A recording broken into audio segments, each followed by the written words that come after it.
আসসালামু আলাইকুম রহমতুল্লাহি বারাকাতুহু। আজ 5ই অক্টোবর 2024 ইংরেজি। এখন বাজে বিকাল 4:45। তো এই মুহূর্তে আমি বাইরে আছি, বাইরে একটা পার্কের মধ্যেই আছি। তো আজকের ছুটিটা একদমই আনএক্সপেক্টেড ছিল, হঠাৎ করে ছুটিটা পেয়ে গেছি। আসলে ছুটি বলে না, এটা অনেকটা বলে যায় যে কি ঘাড় ধাক্কা দিয়ে বের করে দেওয়া।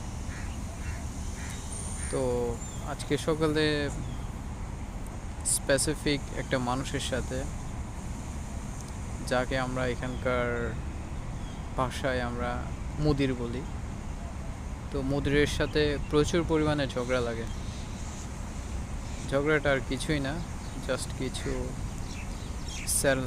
স্যালারি রিলেটেড সমস্যার জন্য। তো উনি দেবে না বলে নাকচ করে দেয়। তো শেষ পর্যন্ত প্রচুর পরিমাণে বাকবিতণ্ডা হয়। তবে আমি তেমন একটা বেশি কথা বাড়াইনি, কারণ আমার মধ্যে যে ঝগড়া করার প্রবণতা একদমই কম। মানুষের সাথে ঝগড়া করা পছন্দ করি না, নিজেও ঝগড়া করি না। তারপর হচ্ছে আমার যে জিনিসটা আমি মনে করি যে আমার যে জিনিসটা লিগ্যাল আমার পাওয়ার দরকার বা আমার পেতে হবে, সেই জিনিসটা যদি আমাকে দিয়ে দেয়, কারোর সাথে আমার কোনো ঝামেলা নাই। ঠিক আছে, আবহাওয়ার কোনো একটা সমস্যা বা কোনো একটা জটিলতার কারণে আজকে পসিবল হচ্ছে না, বা অন্য কোনো একটা সমস্যা, সেই জিনিসটার ক্ষেত্রে দেখা যাচ্ছে যে কি সমস্যা নেই, এটা মানা যায়। এটা মাঝে মধ্যে জিনিসটা যদি হয় বা এরকম যদি করে, তাহলে সমস্যা নেই, এটা মানা যায়। কিন্তু এটা সবসময় কিন্তু মানা যায় না, কারণ একটা মানুষ যখন একটা বছর ধরে এরকম ঝামেলা করে পড়ে, তখন জিনিসটা তখন আর ধৈর্যের মধ্যে থাকে না, তখন ধৈর্যের যেটা বাঁধ ওইটা ভেঙে যায় পুরো। তো যাই হোক, টাকা পয়সা জিনিসটা অনেক সময় মানুষকে চেঞ্জ করে দেয়।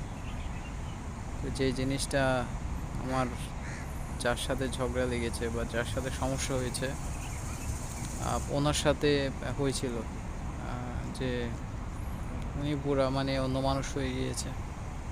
তো আমার কোনো আপত্তি নেই, আমার আপত্তি নেই যে কি মানে আপনি এখন দিতে পারছেন না, আপনি কিছুক্ষণ পরে দেন বা কালকে দেন বা পরশু দেন বা এক সপ্তাহ পরে দেন।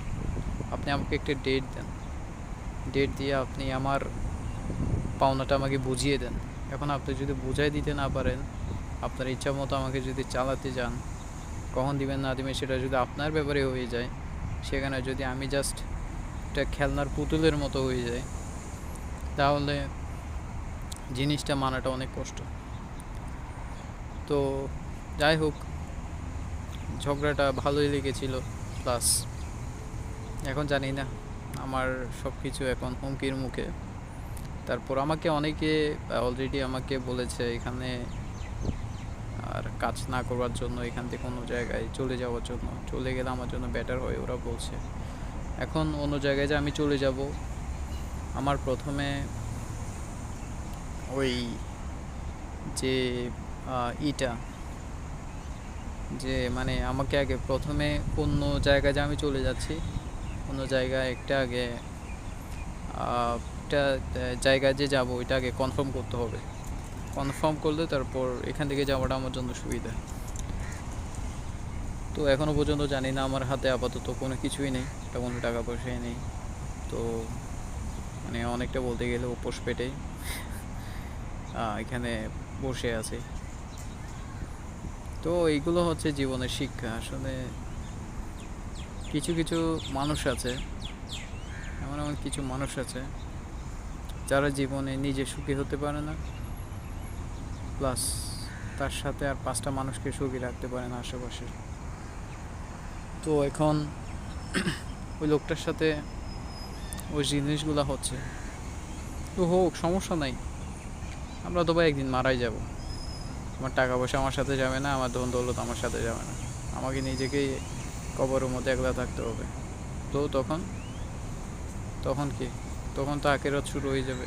আখিরাতের সময় তো আমি কার কাছ থেকে টাকা পাচ্ছি, কার কাছ থেকে পাচ্ছি না, এই জিনিসটা তো হিসাব হবে। তখন তখন তো আর তো কোনো লয়ার থাকবে না, কোনো বিচারপতি থাকবে না যাকে 500 টাকা ঘুষ দিয়ে, 1000 টাকা ঘুষ দিয়ে বিচারটা নিজের নামে করে ফেলা। এই জিনিসটা তো তখন তো আর হবে না। তো তখন তখন কী হবে? তো এই জিনিসটা আমরা কেউ চিন্তা করি না। আজকে যে মানুষটা আমার সাথে এরকম বিহেভ করলো, যে আমাকে যে ঠকালো, এই মানুষটা ওই জিনিসটা চিন্তা করে নাই। চিন্তা না করলে ভালো, চিন্তা করলে কি না করলে কি, কারণ এরা তো সারা জীবনই অন্ধ ছিল। আজকে কীভাবে আলো চোখে আলো ফুটবে? তো সমস্যা নাই, আমি আল্লাহ তাআলার কাছে আমি সব কিছু জমা রেখেছি।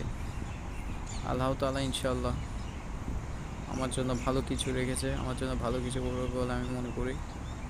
আর অবশ্যই আমি সবসময় আল্লাহ তাআলার কাছে প্রার্থনা করি যেন আমাকে আর আমার পরিবারকে সেফ রাখে সব কিছু থেকে।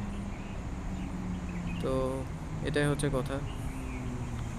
আর তাছাড়া আসলে আমি একটা জিনিস লক্ষ্য করেছি, সেটা হচ্ছে আমরা যত আমাদের বয়সটা বাড়তে থাকে, আমাদের দায়িত্বটা যত বেশি হতে থাকে, আমাদের যে খুশির যে একটা আকাঙ্ক্ষা বা আমাদের যে খুশি মনে থাকা, ওই জিনিসটা একদমই কমতে থাকে। তো গত কয়েকদিন আগে আমি একটা ফ্রেন্ডের সাথে দেখা করেছিলাম, যে আবার আমার মুদিরকে চিনতো। ও এমনিতে অবস্থা ওর খারাপ, কারণ ওর যে মুদির আছে ওর তেমন একটা সিচুয়েশন ভালো না। উনি নাকি এর সাথে বেশি কাজ দেয়, বেশি সবসময় চাপাচাপি করে কাজ নিয়ে। তো যার কারণে এরও বেশি অবস্থা ভালো না। এখন ও আবার চিনে, আমার ওটাকে চিনে। এখন ও আমার বলছে যে এখান থেকে চলে যাওয়ার জন্য, কারণ ও ভালো করেই চিনে আমার ওদেরকে। এখন আমি ওকে বললাম যে কি আচ্ছা সমস্যা নাই, আমি তো চলে যাবো, এখন আমাকে তো প্রথমে একটা ব্যবস্থা করে যেতে হবে, তাছাড়া তো আমি তো যেতে পারবো না। তো এখন ও আসলে অনেক বেশি ক্রাইসিসের মধ্যে আছে, সে মামার মতো। তবে আমার ক্রাইসিসটা একটু বেশি, কারণ আমি এখনও পর্যন্ত কোনো রকম ইনকাম করতে পারিনি এখানে আসার পর। তো যার কারণে ওর চাইতে আমার সমস্যাটা আর একটু বেশি বলে আমার মনে হয়। তো যাই হোক, আসলে সমস্যা সবারই সেম। আমারটা আমার বেশি মনে হচ্ছে, ওটা ওর কাছে বেশি মনে হচ্ছে, কিন্তু আদতে চিন্তা করলে সবগুলো সমস্যারই আছে অবস্থা সেম। তাছাড়া আমার আসলে আমি যখন এখানে আসছিলাম তখন আমি মনে মনে চিন্তা করেছিলাম যে আমার সাথে এরকম কিছু একটা হতে পারে, আমার সাথে বাটপারি চিটারি হতে পারে, আমাকে ঠকানো হতে পারে। বাট আমি আসার পর জিনিসটা অনেকটা রিয়েলাইজ করতে পেরেছি। তখন আমি ফার্স্টে রিয়েলাইজ করতে পেরেছিলাম, কিন্তু তখন কাউকে জিনিসটা জানাইনি, কারণ আগে ভাগে কারোর সাথে কোনো একটা কিছু নিয়ে ডিসকাস করলে সমস্যা। তো পরবর্তীতে যখন এখন কথা বললাম, যখন দেখলাম যে হ্যাঁ আমাকে সত্যি সত্যি ঠকানো হয়েছে, কিন্তু এখন তো আর কিছু করার নেই, যা হবার তাই তো হয়ে গিয়েছে।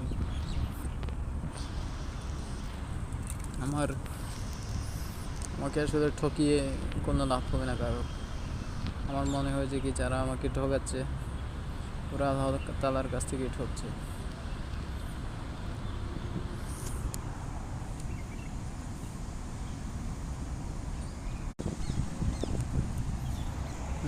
আজকে প্রচুর বাতাস হচ্ছে এখানে। বাতাসটা আসলে একদম প্রাণটা একদম জুড়িয়ে ফেলছে। আশেপাশে যেগুলো গাছপালা আছে প্রচুর পরিমাণে দোল খাচ্ছে এদিক সেদিক। অন্যরকম একটা পরিবেশ, মনে হচ্ছে আমি ঠিক এখন বাংলাদেশে আছি।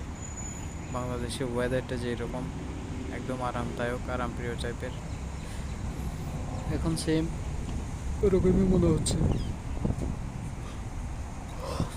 গাছের ফাঁকে ফাঁকে এদিকে সূর্য দেখা যাচ্ছে, সূর্যের চিলিকে একটু পরপর এসে চোখে মুখে লাগছে। আসলে ফিলিংসটাই অন্যরকম। আমি এক সময় যখন দেশে ছিলাম, আমার স্পেসিফিক যেগুলো জায়গা যেগুলো ছিল, যেগুলোতে আমি বেশি বেশি গিয়ে বসতাম বা একটু রিল্যাক্স করতাম। যখন এই সমস্ত পরিবেশগুলোতে আসি না, ওই সমস্ত জায়গাগুলোর আমি তখন প্রচুর পরিমাণ আমার করে মনে পড়ে।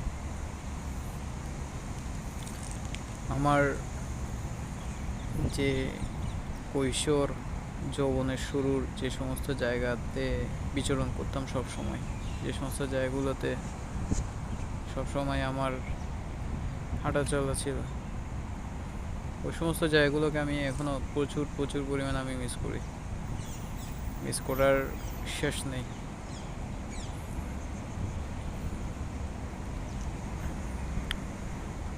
তবে এখানকার বিদেশের মাটিতে বিকালের দিকে 4টার পরে 5টার পরে মোটামুটি যেটা গরম যেটা এটা কিছুটা সহনীয় পর্যায়ে চলে আসে। তখন মোটামুটি একটু হাঁটাচলা করে কাজকর্ম করে একটু আরাম পাওয়া যায়। কিন্তু মানে সকাল থেকে একদম আসরের আগ পর্যন্ত প্রচুর পরিমাণে গরম থাকে। তখন যেটা বিকালে যেটা গরম হয়, ওই গরমটাকে আমাদের দেশের একদম ঠিক দুপুরে যেরকম গরম ওই রকম মনে হয়, ওই রকম লাগে। তো যাই হোক, আশেপাশে আজকে ট্রেন তেমন একটা ওঠানামা করছে না। আজকে মনে হয় আজকে তেমন একটা শিডিউল নেই, যার কারণে তো মানে আসলে অনেক ভালো লাগছে জায়গাটাকে, এখানে যে বসছি। আজকে যে সারাদিন যে খারাপ একটা দিন গেছে, আজকে যে মানে মন খারাপ ছিল, এখানে আসার পরে মনটা অনেকটা ভালো হয়ে গেছে। কারণ এটা হচ্ছে আল্লাহ তাআলার প্রকৃতি, তিনি এটা সৃষ্টি করেছেন। তার সৃষ্টির সৌন্দর্যের শেষ নেই। যত দেখি তত বেশি মুগ্ধ হই। আল্লাহ তাআলা হচ্ছেন সকল সৌন্দর্যের কারিগর। তো যাই হোক, তিনি সব কিছু আমাদেরকে সব কিছু সৃষ্টি করেছেন। এই জিনিসটা যখন চিন্তা করি, ওনার পদতলে মাথা পুরা নত হয়ে আসে। কারণ আসলে আমরা তো নামাজ পড়ি না, নামাজ তো পড়ি ওনার জন্যই। আমরা তো যে সিজদা দিতে হচ্ছে যে কি আল্লাহ তাআলার জন্যই। কারণ সিজদাটা একমাত্র ওনার জন্যই আমরা দিতে পারবো, অন্য কারোর জন্য না।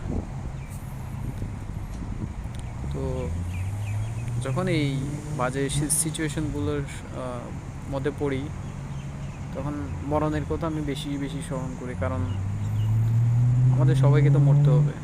কারণ মরণ আজকে না হলে কালকে, কালকে না হলে পরশু। তো মরণের চাইতে তো আসলে ভয়াবহ জিনিস এই দুনিয়াতে আর কিছু নাই আমি মনে করি। আর সেই জন্য বেশি বেশি করে আল্লাহ তাআলাকে ভয় করতে হবে। আল্লাহ তাআলাকে যত বেশি আমরা ভয় করব, তত বেশি আমাদের ঈমান শক্ত হবে। তো যাই হোক, অনেক কথাই বললাম। এই ছিল আজকের সিচুয়েশন।